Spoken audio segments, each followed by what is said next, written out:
सुप्रभात बच्चों, आज हम पढ़ रहे हैं पाठ 8 एक पत्र माँ के नाम। यह पत्र सुभाष चंद्र बोस के द्वारा अपनी माँ के नाम लिखा गया है। इस पत्र में सुभाष चंद्र बोस ने देश के दुर्दशा को व्यक्त किया है। उनका मानना है कि हमारे देश में कुछ लोग अपने आप को बाबू मानते हैं। उन्होंने बताया है कि जो बाबू लोग हैं वे अमीर हैं और इसी कारण वे किसी प्रकार का मेहनत का काम नहीं करना चाहते हैं। वे बता रहे हैं अगर सभी इसी प्रकार की भावना रखेंगे, इसी प्रकार का सोच रखेंगे तो कोई भी हमारी गुलाम भारत माता को आज़ाद नहीं करवा पाएगा। वे आगे कहते हैं कि इसका एक ही कारण है कि हम बाबू हैं। हम सब काम नौकरों से करवाना चाहते हैं। हाथ पैर चलाने में हमें कष्ट होता है।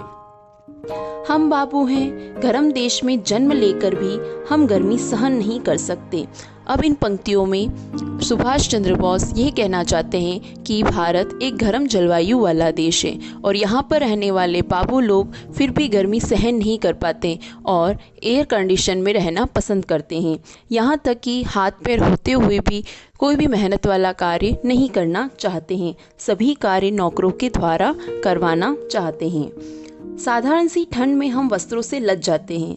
अब इसमें यह भी बताया है कि जरा सी गर्मी लगे तो एयर कंडीशन में रहना पसंद करते हैं और जरा सी सर्दी लगे तो हम गर्म कपड़ों से लद जाते हैं। ज्ञान विवेक होते हुए भी हम उसका उपयोग नहीं करते। मानवता की ओर हमारा ध्यान ही नहीं जाता। यही कारण है कि हमारा देश दिन प्रतिदिन पतन की ओर बढ़ रहा है। अब इसमें बताया गया है कि बाबू लोग शिक्षित हैं, पढ़े लिखे हैं और उनमें बहुत बुद्धि है। समझ होते हुए भी वे अपने ज्ञान का उपयोग सही तरीके से नहीं कर रहे हैं। यहाँ तक कि मानवता की ओर भी उनका ध्यान नहीं जाता। अर्थात इंसान होने के नाते हमें दूसरे इंसानों की मदद करनी चाहिए। यही कारण है कि हमारा देश दिन प्रतिदिन पतन की ओर बढ़ता जा रहा है।